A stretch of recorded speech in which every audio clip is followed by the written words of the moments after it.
It's another day in America. Another day in America. Welcome to the America at 250 podcast, devoted to enabling us to see and feel America through the eyes and hearts of others, and as a result, take concrete steps to make America truly great. I'm Kevin Caldwell. And in order to pursue the purpose of this podcast, throughout the project, I'll be inviting a very diverse set of guests to share how they would answer what would make America great. It only seems fitting during this year in which America turns 250. Unanswered questions, 250 years and counting, we're still waiting in America. Well, welcome back, everybody, to the America at 250 podcast, and really glad that you're here with us again. This is going to be my second interview with Kaylee Spicer, and in our last time, as we talked about women in America and what is it like, particularly in Kaylee's case, younger woman functioning in C-suite spaces in America, and now as America turns 250. What's it been like for her from a personal perspective? But we tried to step back and look at bigger picture things. And we really looked at a couple of different things in our first interview. We talked about things like what it's like to be what it's like to be a woman in America at a time when we have an administration that is diminishing, if not outright erasing, the record of the legacies of women in our various government institutions and on various official government websites and that sort of thing. What's it like?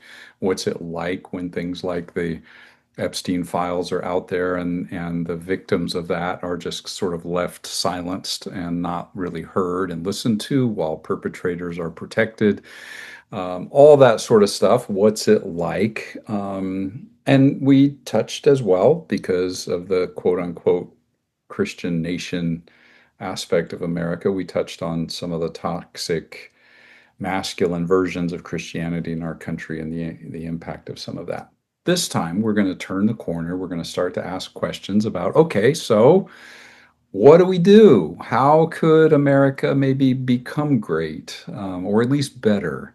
And we're going to look at some macro and micro issues with that. And we're going to start with the micro. And my first micro, hopefully not microaggression, but micro question is really, because I'm a man, I'm going to ask on behalf of men, borrowing a term that gets used a lot with LGBTQ plus community. How can men be better allies to women, particularly at a time like this? So, Kaylee, I'll let you start and see. And by the way, welcome back. I'm so glad to be back. Thank you Yeah, for having me. yeah. Great. So I was thinking about this, and the first phrase that came to my mind, and it's actually connected to the Epstein survivors, is believe Mm, women. And yeah. not that women aren't susceptible to deception. That's not what I'm saying. It's more especially with things around sexual abuse or sexual assault in particular. Those are really, really hard things for women to talk about. Yeah. A lot of women don't share it because the risks are really, really high. But I think just in general, having sometimes I wish men would just maybe have their first assumption about women in an interaction being Yeah. charitable and Terrible curious, assumption. maybe not suspicious Yeah. or assuming that they are being deceiving or things like that. So that's my Mm, first simple one. Is just believe women. There's another one I was thinking about actually that struck me. I just watched The Odyssey okay. in 70 millimeter IMAX. So this is Okay. fresh in my mind. Okay. And I don't want to have any spoilers for anyone who Right. hasn't seen it yet. That's all right. Just go for it. But there's a scene where these men encounter a woman named Circe, Mm, and her initial reaction is to be afraid of them. And because they're these warrior men, and she has foresight, she knows that they have pillaged and gone to war and been violent and raped and have raped people. And so I think mm, it's really it struck me as a woman because that is so often how I feel and several other people, other women feel in encountering a strange man in mm. maybe an unsure situation. Um, so I don't know exactly what there is for men to do, but Yeah. I think sometimes men can carry, even if they're not physically being violent, but carrying this energy that can be violent. Yeah. Um, Without that realizing that we have an energy when we walk into a room or whatever. And I'm gonna speculate in a few moments, like Mhm. why do we carry that energy? Why do we Yeah, exude that, even if right, it isn't what we want to exude right. in some cases? Some Mhm. do. Yes. But yeah, yeah. So you were gonna say more, I think. Well, and it made me think of there was this thing on social media last year at some point where it was posed to women, would you rather be in the woods with a strange man or a bear? And over and away, people said a bear. Women said a bear. I would much rather be in the Wow. woods by myself with a bear than with Wow. a man. And so Wow. just again speaking to this, like I don't know. I don't Ah. know what they're gonna do. And so yeah, I think for men just to be aware of potentially not I don't necessarily experience this with every man, but if especially if it's a man I don't know, Mm, and I'm in a maybe unfamiliar situation, right. I I have my guard up. Yeah. I'm I'm nervous sometimes. So Yeah, yeah. yeah.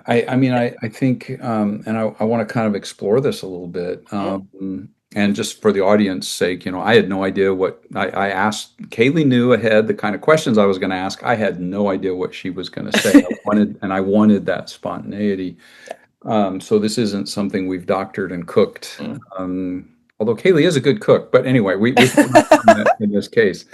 Um, but yeah, the why is it that men carry that kind of energy?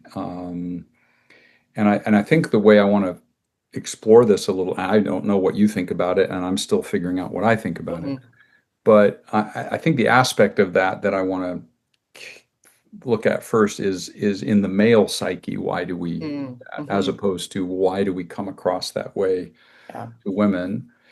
Because and I'm going to leave out the segment of the population that like wants to exude that, like Right. the same Yes. people that are really drawn Mhm. to like uniforms and power and that kind of stuff and dark sunglasses and Mhm. all those sorts of things. Which, by the way, for listeners, that's not every cop and that's not every Yeah. military person, but there, Mm. come on, there is that segment of our Mhm. population that loves that intimidating kind of Mhm. presence.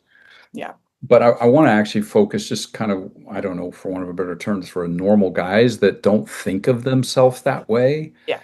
and don't think they're carrying that. Like, Mm. what is it that causes us to do certain things that carry that energy? So maybe, and Kaylee, if you're not ready to answer this, because I didn't send you this one because I didn't know I was going to ask. What are some of the things men do or say or how they carry themselves that exudes that energy that would make a woman think, "Ooh, I don't know if this is a trustworthy guy." That kind of bad masculine energy. Mm. Anything come to you off the top of your head? Oh my goodness, And that's if a not, it's great okay, question. really. Yeah. Yeah. I'm trying to think of if there's been like a specific example in my recent life. One of the things that came to mind, Mm, uh, even is if a man like makes an inappropriate joke or that's maybe has some violent undertones or sexually suggestive yeah. or things like that. Um, Even some things about not being aware of personal space, Mhm. just being Yeah. aware of, Yeah. of kind of where you position yourself, or and I think, again, I want to remind people I'm speaking from an American, I'm a white Yeah. person Yeah. culture, right? So I think Fine. the rules of touch or the rules of closeness could potentially be different in different cultures. Um, but yeah, so I'm gonna be aware if a man is saying maybe sexually suggestive Yeah. things Right. or things like that, and then how close he positions himself to me. Sure. Um, yeah, Yeah. those are just two things off the top of my head. I wish I could think of a very like No, that's visceral okay. example, and I Yeah. can't right now, which is actually Yeah. makes me really happy that I can't think of one right off the top Well, of my yeah. head. Even as a, I think even as a man, I experience certain men as kind of aggressive and Hmm. power or kind of intimidation oriented. Hmm. So, for Yes. example, there was a person I used to work with who would position their body in such a way when we shook hands that Mm. they kind of leaned in with a shoulder, and not in the Hmm. kind of friendly, hey, how's it going, Hmm. but in this kind of Yeah. like just this, and a very strong grip, and then just but kind of leaning towards me in a very kind of, and I don't think they intended to be aggressive. Hmm. I think though that behind it is kind of a an insecurity actually. I Hmm. think a lot Yeah. of, and again, I'm not dismissing the one, well, even in, I think even in the case of people who are like, I want to intimidate, it's actually probably coming from an Yeah. insecurity. Um, Yeah. a tiny little boy in there that, Mhm. is afraid actually. Yeah. And so one way of dealing with the fear is to be, Hmm. "Oh, I'm not afraid. I'm the Yeah. strongest person here." And yeah, and that can Yeah. be very aggressive. Yes. Yes. Absolutely. I Yeah. have actually potentially more to say about this, but I think I'll wait till we talk more about the macro Okay. issues to talk Yep. about That's masculinity. fine. Yeah. Good to know. I'll look forward to that. But I think, and just for one more Sure, please. thing, in terms of micro, and I think for all of us as humans, but specifically since we're talking about what men can do, I think the concept of implicit bias, which is like the bias that you're maybe not necessarily aware of, Right. I think is really important to examine. There's, online tests and things that you can take, but for me, what I've been trying to do for myself as I'm interacting with other people who don't look like me, I am trying to pay attention to maybe the first thought that comes into my mind when I'm interacting with them. Yeah. Whether it's a stereotype, whether it's an emotion, whatever, an idea about Mhm. who they are or what their intentions might be, or things like that, of just taking that pause before I would even say anything. But just to be that, it feels like to me, it's like that very first thought that comes. Yeah. And so just being aware of that and what sorts of stereotypes or Yeah. implicit bias, these biases, are you believing about women? What do you think? I think one of my implicit biases that aware of is I'm aware of is Yeah. that I'm going to be suspect of men. Yeah. They may be dangerous, right? And Right. so Right. our brain like we all have bias. Mhm. It's not a judgment at all. Right. It's a Our brains are taking in so much stimuli, and we need buckets and we need categories to put them in. That's Mhm. just how our brains function. And so to yeah, hold on. Can we pause and cut? Hold on. Sure. The dog is barking. Okay. Okay, resume. Yep. That's fine. Yeah. Yeah. I'll, Yeah. I'll either handle that or not. Okay, I'm so sorry. Yeah, that's fine. Yeah. Okay. But yeah, anyway, so implicit bias, of thinking about implicit bias and just trying to be aware of it and trying to notice what are the messages that I have about women? Hmm. What do I think about them? What do even before I even get to know them, Yeah. know an individual woman, what Right. is the thing? Am I thinking they're going to try to trick me? Am I thinking they're dumb? Am I thinking they are too angry? Am I like Yep. whatever it is, and Hmm. try to challenge that. So those are some Yeah. of my things that I've been thinking about for. on the individual. Yeah, and I think again, I think for men, one of the things that is difficult, there's the insecurity piece. Mhm, There's there's men who have mother issues, and so even whenever they're dealing with any sort of woman mhm, that could bring some of that up, men don't want to admit that. They get mhm. offended if you bring that up. Yeah. But it is there, and Mhm, we have father issues too, and of mhm. course women have mother issues and father issues. But I'm Yeah. just looking at it Mhm. right now from the man's side. Right. And then, men also just think about sexuality in a different Mhm, way, mhm, and they read clues in different ways, what they think are mhm, clues. And I mhm, think just admitting that and kind of again being mhm, aware, and then like don't, just don't go there. Don't think mhm, that your first thought is, mhm, and mhm. all of that kind of Yeah. stuff. So I just think, it's just rife, I think, with those kind of possibilities, Yeah. implicit bias or misreading cues because we think somebody's thinking the way we think or something like that, and all that kind of stuff can just Yep. really spiral. And I understand why that would make women feel nervous. Mhm, And then if you add in the fact that in most companies, the people in power tend to be men, thank goodness mhm, it is changing a lot. mhm, mhm. Yeah. Um, but it Mhm. just charges the whole thing with um, layers of power and dynamics that are really difficult. So Yeah. I think one of the takeaways here is just awareness, Mhm. self-awareness, Self-awareness. and Yeah. yeah, one of the reasons that I have phrased the purpose of the podcast being to help instill empathy and compassion is Mm. both those require self-awareness. So, Yep. so I want to come back. I'm gonna. I want to sort of transition, if Yeah. you're ready, to the other micro side of this, which is the on the women's side. Mhm. And you talked earlier about this kind of um, oh, I've scribbled it down in my notes here, and now I can't even. But there was you were talking about a sort of suspicion. I think that was the word used.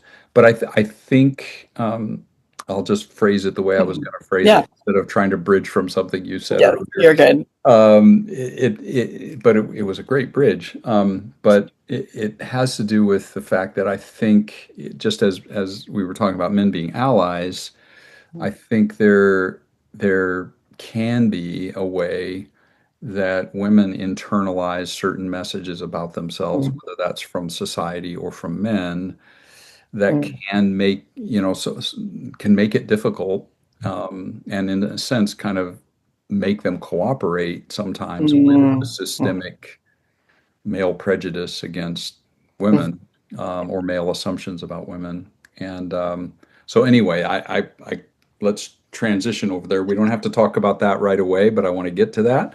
Yep. But some of your thoughts about what could women do to, in this arena, help America be better, be Mhm. yeah, Oof. How to combat internalized misogyny. yeah, That's yeah. There you go. a Mhm. ginormous question that I wish that I had more answers for. The first thing that was coming to my mind, and it may sound really simple, but I really think it's super important for women to support women. Hmm. Be allies, women be allies to women. We asked how men could be allies, but yeah. Right. I think so much of the American culture we internalize is a zero-sum game. It's Hmm. competition, things like that. When we're actually better when we're supporting each other, celebrating each other, lifting each other up, um, encouraging each other for the and celebrating their wins. Yeah. And just, I think part of it is because I think stereotype that I've experienced from men is that women are catty Yeah. or Right. Right. fighting with each other or, whatever. Yeah. And so want to go against that stereotype. But also, I just think it's not as zero sum as we think. Yeah. And so there's room for lots of people to take on leadership roles or have a voice or Yeah. things like that. So I think it's really important that women support women Yeah. as just like a very simple thing. Um, Yeah. yeah, the other thing I was thinking about, maybe not necessarily in the lens of combating internalized misogyny, but in more of the lens of thinking about being a woman in a organization Mm. uh, or in America, just trying or in whatever space that you're in, is thinking about balancing like challenging the status quo that may or may not be for women forward thinking, versus like not getting like getting dismissed or getting kicked out, Yeah. right? And so the one of my favorite quotes that I've ever heard, and it's about leadership, but I think it applies here too, is the task of a leader, or sorry, leadership is often a matter of failing people's expectations at a rate they can stand. Mm. And I love it so Mm. much because you often don't get anywhere with people if you come in guns a-blazing Yeah. and you come in hot and you are very firm or doing this, especially if you're the minority, Yeah. Yeah. especially if you're a Mm. young woman in a heavily male centered organization or high, mostly men in leadership. Right. Um, they're going to view you as too emotional or too calculating or too whatever, all the things, the language that we hear about women that usually isn't applied to men. And so I think about it in Even or when even when men are like it. Yeah. even when men are like it. So I think about it of like, okay, how do you actually make change? Yeah. And so building that trust, and sometimes to survive or to not get kicked out, you Mm-hmm. got to go with the status quo. And I think that's like, I'm not, I there's part of me that's afraid that feminists will be like, no, Right. other feminists will be like, no, that's not right. But there is this like, how do you survive and how do you navigate and how do you choose your battles and how do you get to know people and listen and and that coming back to the empathy piece and really listen to them and then start to move the needle and fail their expectations Right. so that they can actually hear you. Yeah.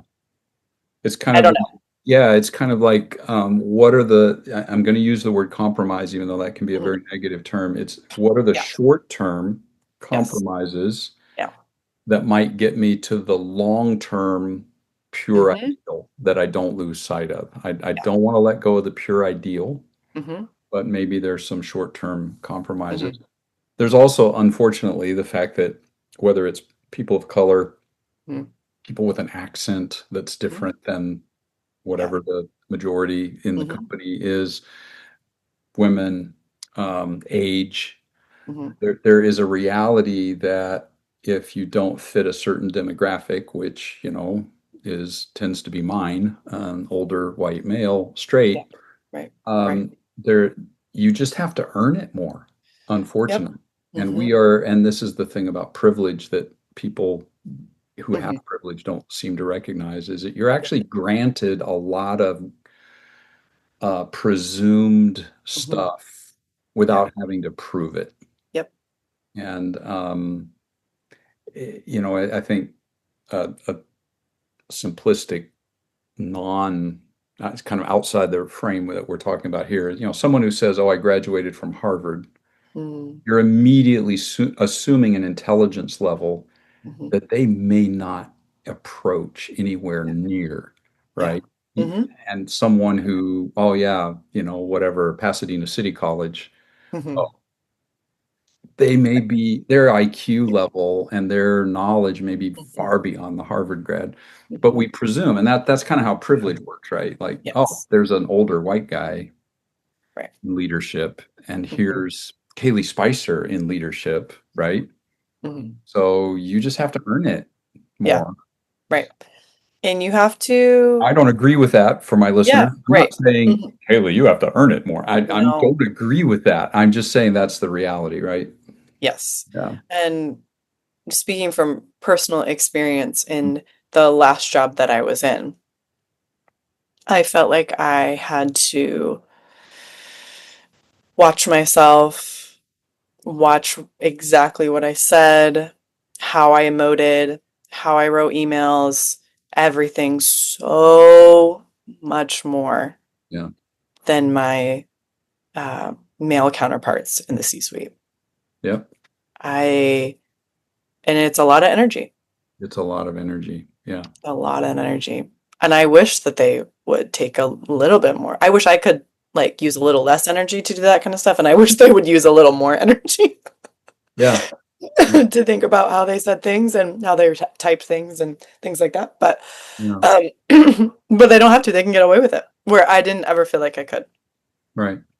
Um, Yeah. Thank you. And I'm sorry. yeah. On Uh, behalf of men, I'm no, sorry. Because we create that.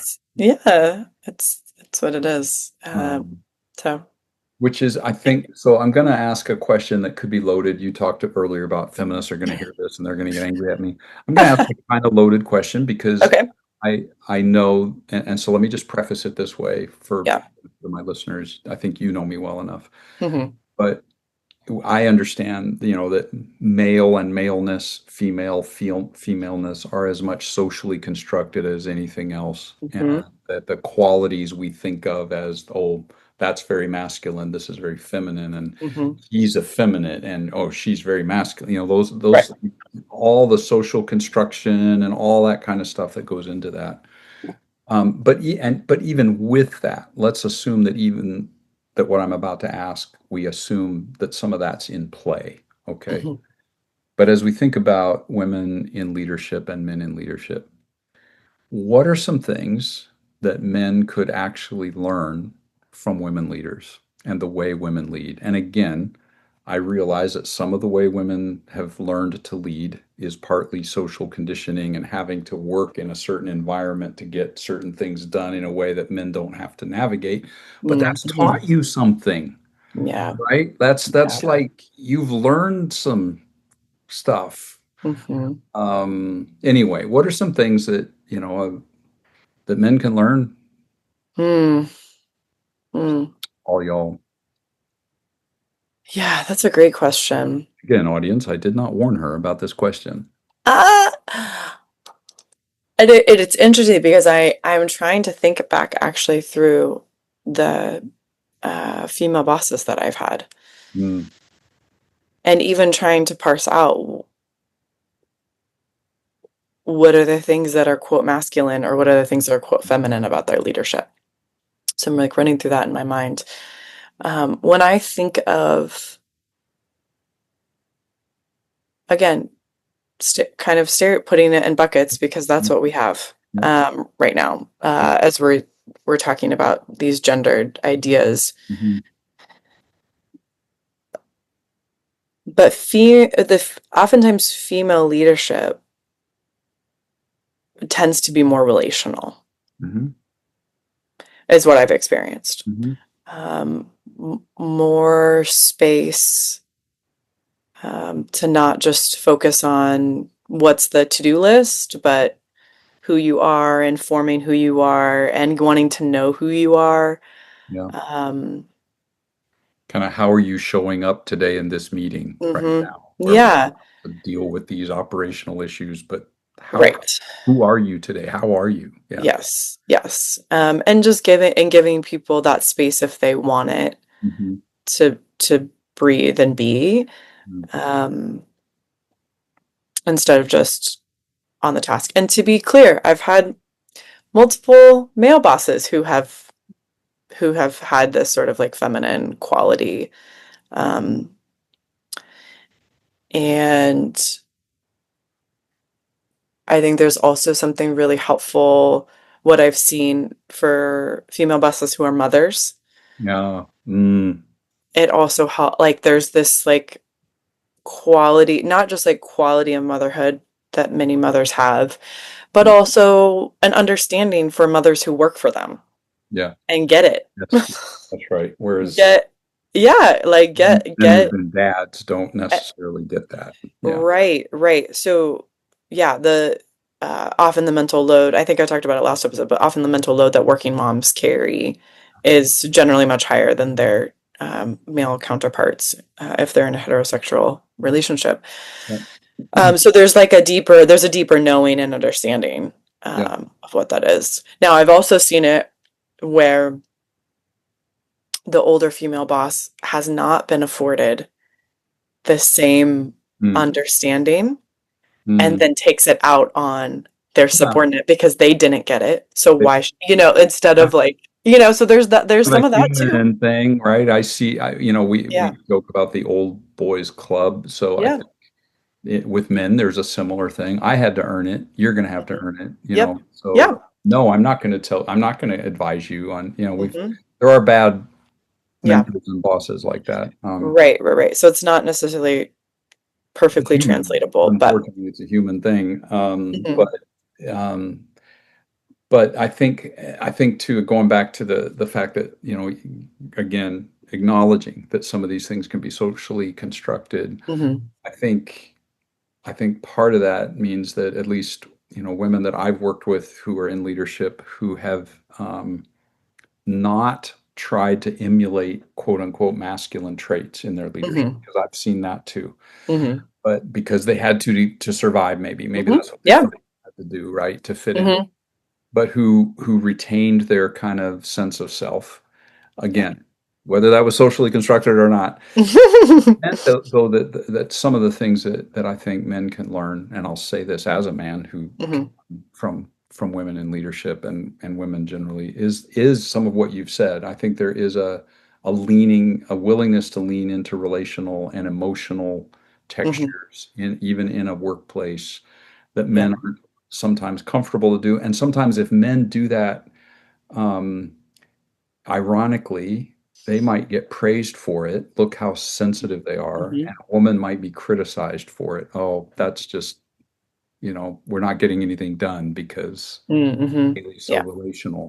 We just spent Yeah. all this time with, blah, blah. Right. Whereas a man might be, well, I just really appreciate that but also like just the relational intelligence and emotional intelligence that women have to forge to Hmm. survive Yeah. in Yeah. an organization or in a society. I think men can learn from that. Hmm. We didn't have to. Yeah. Like Yeah. we could survive hiccups of not being very emotionally intelligent or relationally intelligent, but we're men, so we sort of like, yeah, well, rah, rah, rah. Hmm. But Yeah. I think women have to do it to get, especially to quote unquote get promoted and climb the ladder. Yeah. You got to Yeah. learn to play the Definitely. game, and that teaches you some things. You guys have skills Yes. that Yeah. you For could. sure. For sure. For sure. Which gets back to men. Your first thing, listen, Listen. but believe and believing women. I think that was a huge Hmm. takeaway Yeah. from some of our micro stuff for men as Hmm. allies is to believe, Yeah. and then I think for women to believe each other as well, and Hmm. Yeah. not drink the Absolutely. Kool-Aid, Yeah. internalize the misogyny. Yes. Yes. Can we go to the macro stuff? Let's go macro. And let's go macro. And I think the first macro level that I want to go at came Hmm. up in our last conversation. It came up as a result of a couple of books you recommended. Hmm. Came up because we have a huge press right now to become to say we're a Christian nation, and it goes to very extreme things like we shouldn't even let people of other religions into our country anymore because they bring their demons with them. And I've Right. seen that, and Hmm. trying to make the founders sound like they're more Christian than they were, and blah, blah, blah, Hmm. blah, blah, and Christian nationalism and all that stuff. Oh, yes. You referenced a book, Jesus and John Wayne, and trying to get at some of this masculinization, I think, of Yeah. Christianity. Um, So this is one macro level, which is this kind of the religiosity of America right now. And Mhm. Yeah. I think we talked a little bit last time, what's it like to be a woman in that environment, but also like, what can we do to change this? I Mhm. expect you to have the three solutions, Kaylee, that will fix this. So what are they? Oh my goodness. Whew. Well, so just a quick note about Jesus and John Wayne. I Is, think Dr. Cobes does a really good job. It's kind of like a historical overview mhm, from like I think it starts early to early mid 20th century okay. and talking about it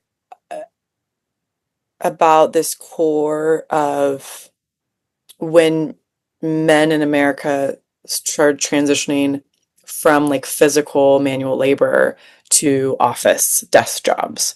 Mm, So with that came a fear of losing their masculinity. okay. So good old Teddy Roosevelt put forward this like cowboy Yep. idea connected to John Wayne of like this is the picture of masculinity. Yeah.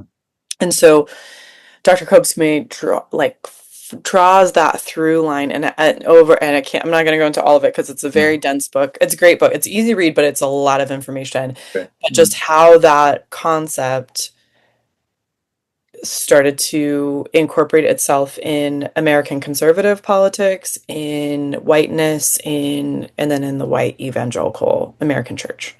So connecting all those through lines, basically how did evangelicals who tend to at least say that they care very much about morals right. and all these things, how could they vote for someone who seems very quote immoral like Right. Trump? Right. So it's kind of, it really, so I think the book for me served as just a great historical overview to as a through line to see how all of those pieces connect and get us to where we're at today. Mhm. That's why I recommend it, because I think it's just really helpful, especially if you grew up in that environment, but just if you're curious about Yeah. that and how that connects to Trump. And again, I think she published it, I think in 2017, 2018. I can't Mhm. remember. Yes, I it's have been a number of years. Yeah. Yeah, so she just goes to when Trump was first elected, I believe. Right. It doesn't It's carry into Oh, either. 2020.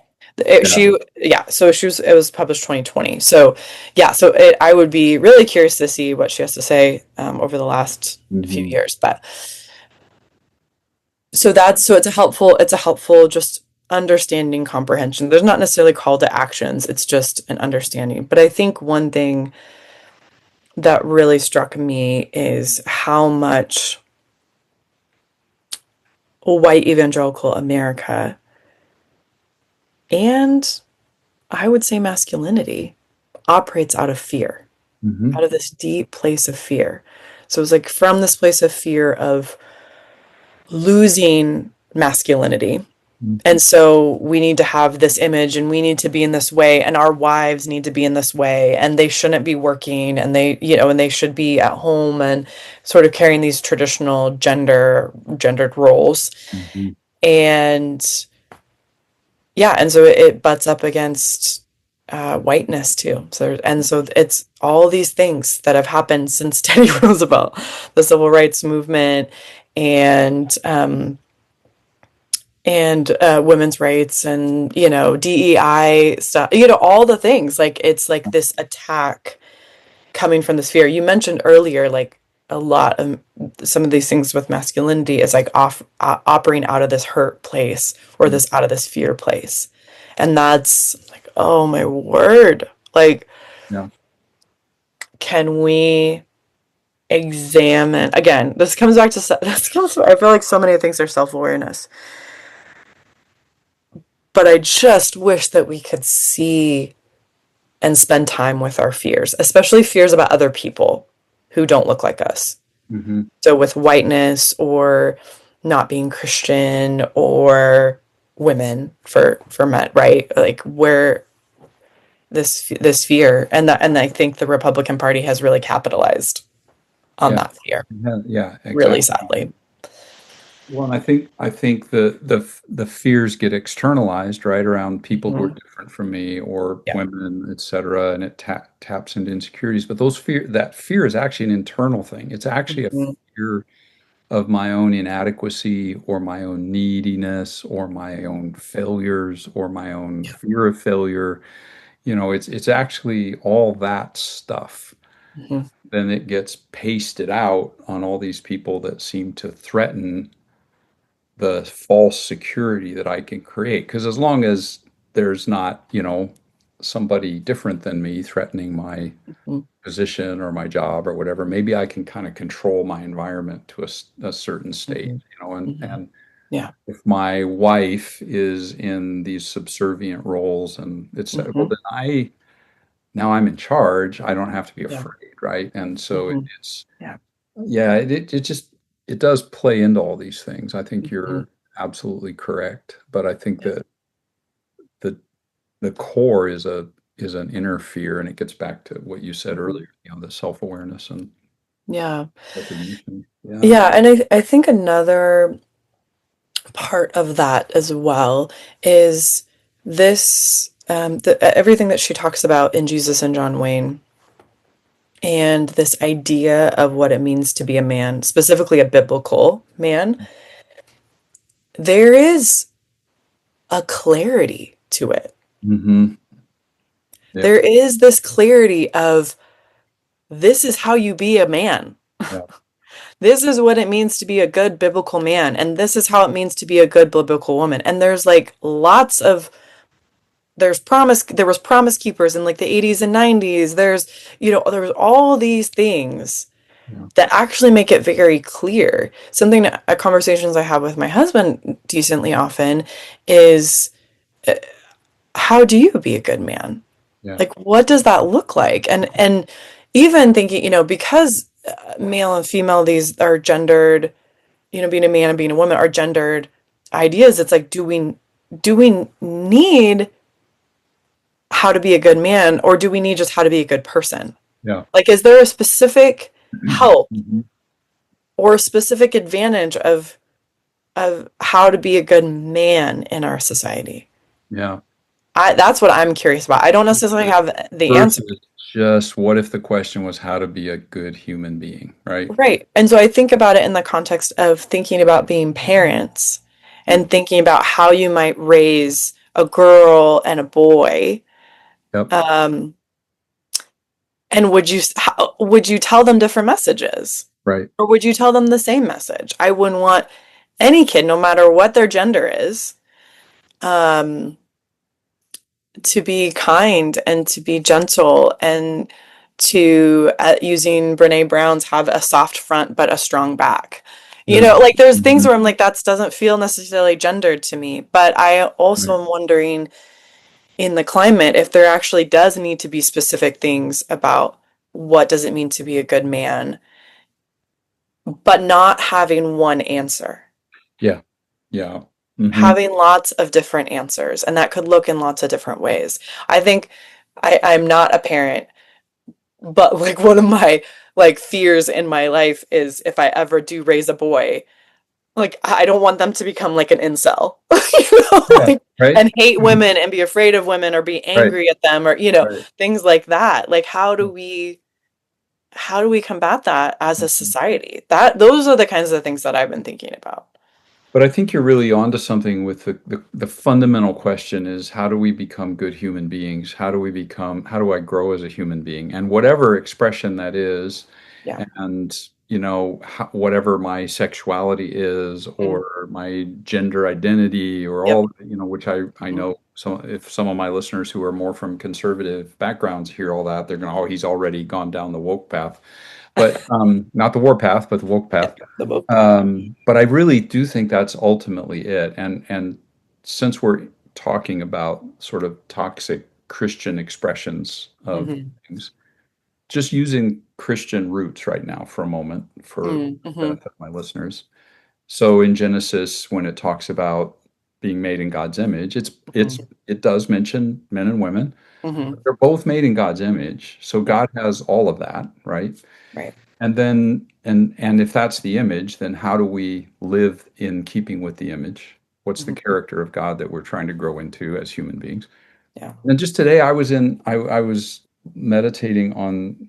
I've been just walking slowly again through the Gospel of Luke, and Mm. I don't always go through the Gospels. I spend time Mhm. with Lao Tzu and Buddha and all sorts, but lately that's where I've been. I think it's interesting in the light of this conversation, Kaylee, and what you were just saying. So by the time you get to Luke 6, Jesus has already kind of provoked anger at himself because he has said, this isn't Mm. just about Israel, this is about everybody.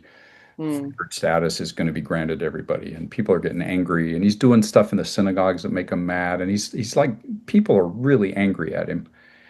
And then he gives Luke's version of the Sermon on the Mount. And after saying, blessed are the poor and the hungry and the weeping and the grieving, the first command he gives them, in light of all this hatred he's getting, Mhm. is love your enemies, Mm. Mm. turn the other cheek, Yeah. give without expecting anything in return. In other words, non-transactional relationship. Yeah. And then he repeats, love your enemies. And then he says, and this is going to tie it back to that image thing, Mm. be merciful because that's what God is like. Mm. Yeah. That to me is a picture of humanity, but it's also a picture of the kind of stuff that our current ideal masculine stuff that's getting portrayed from the administration and Mm. the Department of Defense. I'm not going to call it the Department of War. Yeah. What's being Yes. portrayed is not that, Yes. right? And if Yes. human beings, not let alone men Hmm. or women, Hmm. anyway, I just think Yeah. that's a picture of humanity that when I looked at that and I'm like, yeah, and that's in the face of being hated and called stuff. Yeah. And he'd already Hmm. had a death threat. And he's, Right. yeah, but here's what we do with that if you're going to follow. So I wish Christians would just like I know. follow their own guy. I know. I know. So, yeah, I know. I know you know. You know. Oh my. Yeah. Yeah, this and she talks about this too in the book, Mm, Jesus mm. and John Wayne, but the attaching to this idea of Jesus as warrior. When Yeah. we're at war, we're at battle, as and that is so embedded. That's such a masculine Yeah. thing. That's such a masculine portrayal Yep. of Jesus, which is really interesting. But also, like, they're not getting it from nowhere. There's some pretty violent language in the Bible. Well, So, absolutely. and so that's what, like, it drives Right. me crazy. It's really hard because they can find it. You can read lots of things that you want to believe into the Yeah. Bible, But yeah, absolutely. And which is unfortunately, what they have to do to get a warrior Jesus is take some stuff from David or Moses or mm, Joshua and paste it on to Jesus. And yep, it seems to me you could make the case, and this isn't, I'm not trying to make this a Bible thing, but you could make the case that Jesus is actually undercutting all of that, yep, what he teaches yep, and does. But so point yep. being, the Christian Hmm. nationalism, let's make Hmm. America a Christian nation thing is just completely, I think, missing the point of the guy they say they're following. So, Agreed. yeah, I know you agree. Anyway, I hope enough people will listen to this to maybe even prompt some disagreement. But I hope. Yeah. Good dialogue. yeah, Yeah, um, absolutely. so I'm ready to go to another macro I'm issue ready. and Let's start do to. it. And I don't know how much we'll have to say about this one because this does start to get into that thing, that area where I think all of us just feel overwhelmed because Hmm. it's like Yeah. what needs to change, like systemically at a like a policy, governmental, Hmm. whatever level to make America great for women Yeah. in this era. Hmm. Yeah. Yeah, but and it may just be some obvious things like, well, we need to pass this or we need to pass that. Okay. Yeah. But we'll talk about things people could do if that's where we go. But anyway, what are you thinking? Oh my. Well, the first very, very obvious one is show up to the midterm elections, people. Vote. Please vote. Yeah. Please vote at the midterms. It can make a difference. Yeah. Please, please, please vote. Yeah. And I'm not going to tell you how to vote, but in terms of thinking about Do it.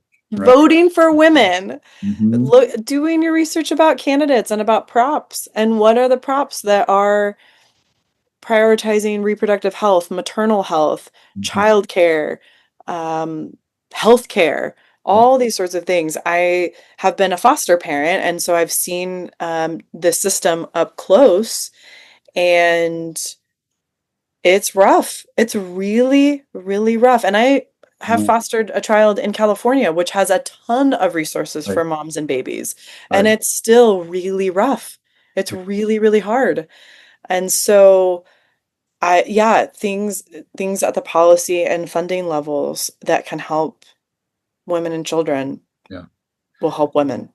Yeah. I Um, mean, I think in our pre-notes, I said, maybe our only answer here is going to be vote intelligently, but vote intelligently, vote intelligently. Yeah. If you live in Idaho, vote for Prop 1. Mm. It is to restore some abortion rights, but it's because there have been like 40+% of the OBGYNs have left the state because the way the law is currently written, it is not safe to be an OBGYN in that state. And so it affects, And not just for performing what most people correct. think of as abortions. It's Yes. actually some aspects of care Yes. Yes. they That could they get cannot do. punished for. Yeah. Mm. Yes, that they could be punished for both OB, criminally and financially. And relieving so the state, which then does what to even women who are opposed to abortion? What does it do to their yes, then rates? you're not getting health care. You're not getting access to basic health care Yeah. that you need as a woman. And so, yeah, and then there's stuff like that all over, no matter what state in America that you live in. Hmm. There's going to be things like that and candidates like Hmm. that. And making sure you're looking at candidates, and if they say anything about a household vote, probably don't vote for them because that means women, you don't get to vote. Right. So maintain keeping candidates that are going to help maintain our right to vote Yeah. is generally a good thing to do. We want that. Yeah. We don't want to Yeah. go backward. That's women and right Mhm. now we're talking about women in We're America talking about women. Yes. and but I mean Yes. African Americans and the Mhm. redistricting stuff and all that kind Yep. of stuff. It's just really, really dangerous. Absolutely. Yeah. Absolutely. And both So, parties do it. So please hear me, listeners. I'm not saying that Democrats don't always try to do redistricting. Everybody tries to do it when they're in power. But it's just a really dangerous thing. And yep. I think that whole thing Yes. needs to get Yes. looked at. Yes. But yeah. Yeah, and Um, then yeah. yeah, and then thinking about if I can transition just really briefly to like the we talked about it last time, the like erasing women from history and Smithsonian and NASA and things like that. No, there's not, I don't feel like there's a ton that we can do like individually necessarily, but we can, like, that kind of feels out of my control, but what feels in my control is supporting independent museums and authors who are writing and maintaining history, right? That aren't connected to our current government. Yeah, so reading books that tell about our history, even if it's hard or painful. There's lots of different resources out there for women's history, Black history, Asian American history, all the history that can be really painful if we actually really look at it. And then reading the stories of women and telling the stories of women, telling stories of women to our kids and keeping that alive, the oral, like through even just through like the oral tradition and things like that. So um yeah, I think Yeah, that I think that's really, really crucial. I love those ideas, and I think it's really, really powerful. I love that, telling the stories, knowing the stories, mhm, etc. Well, I think there is stuff that we can do. There's the voting, of course, and there's what you're mentioning here. One of the things my wife Susan has been really diligent about is writing to our representatives yes, and not just once, uh, yes, and not just our representatives, but like mhm, anybody. And Hmm. there are sites out there that will help you. They'll give you Yes. scripts, they'll give you material, they'll give you postcards. Yes. Pick your issue. You can Yep. search and say, I want to write to my representative about whatever issue. Yep. And Yep. they'll direct you to places you can buy postcards. And I mean, she sends them out by the dozens. And Yep. Yeah. proud of It does her. matter. It It does matters. matter. They listen. They And actually do listen. Yes. I've gotten stuff back from our senators, Hmm. um, and from a local congressman who I vehemently disagree with, and made that known and got a very, generic letter back. But I Hmm. mean, they do. They listen. Yeah. Yeah. Yeah. Yeah. For sure. For sure. For sure. So I think that's really good. And I think there is, well, there's not active protests right now, but I think protesting is really important too. It is. It And does change things. Um, yeah, yeah, so using the things as a learning therapist, I use the image a lot of the spheres of control, or your spheres of influence and control, the things you can't control and the things you can control. And oftentimes we burn out and get really discouraged by the things we can't control. So it's like, okay, what are the things that are in our sphere of control and our sphere of influence, yep, and focusing on those things, and how those potentially can make ripples into the things we can't control. Maybe not, but maybe. yeah. I mean, I think another example too is if people in their socials come across something that's particularly insightful. I'm Hmm. not talking about slop. I'm not talking Yeah. about just kind of rage bait or Yeah. anything like that, because there's rage bait on both sides, right? There's Yeah. red rage Hmm. bait. Oh, yeah. I'm talking about actually substantive, information Mhm. stuff, like just reposting that stuff and getting, Mhm. getting, even if you've got 5 followers, Yeah. it does make a difference. And Hmm. um, Yeah. but there are things we can do that are probably simpler than most people Hmm. think when Yeah. we think about systemic change in our country. Yeah. Yeah. I think the and on along those lines, and this is kind of a micro thing, but it could have macro implications. But to talk to our friends and family who may not agree with us, Yeah. Thank you for bringing that one up. Yeah. having those conversations. Um, yeah, I think is really important. And my brother works in politics, and that's what he'll always say is have Mhm. the conversations with the people who don't agree with you, Yeah. and And not necessarily to try to change their minds, but to be curious and to get to know why they think that way, where that comes from, and if there are counterpoints or other ways of seeing the world. yeah. Um, and again, bringing it back to the fear or insecurity, if their beliefs and the way they vote or the policies they're behind are connected to a Mhm. fear or insecurity, how could, Yeah. yeah, are there ways to be curious about that and to quell that fear?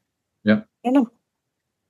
Yeah. Well, this is really good. I think I'll wrap it up with the kind of the purpose of the America at 250 podcast is I'm trying to get people to think about what it's like to be somebody that they aren't. Mhm. So for all of you men out there, I hope that during the conversations with Kaylee, you've thought about, well, what would it be like to be a woman right now in America? Mhm. And then prior conversations, of course, I've had with, indigenous people and descendants of enslaved people, et cetera. Um, and my next set of conversations are going to be with a friend of mine, another artist friend who is himself actually came when he was very, very young from China as an immigrant, but he would consider himself a descendant of Chinese immigrants, and just what it's like to be an Asian American at this stage of our history and from China, of all places, especially. So I hope my listeners will stay tuned for that and check that out. Check out the other episodes that you haven't. And yeah, and just empathy. Put ourselves in the place of others and see where that takes you. Kaylee, thank you again for these conversations. Really, really appreciate it. Thank you so much for having me. It's so good. I feel like I could talk for a really long time about this kind of And stuff. we'll keep doing it. Even if we don't record it, we'll keep Yeah. talking. For And sure. again, the books that Kaylee referenced, those will be in the podcast descriptions. A little bit more about who Kaylee is will be in the podcast description as well. And hope to see you all in the next episodes. So thanks again, Kaylee. Maybe someday in All right. America. Bye, everybody. Another day in America. Maybe someday in America.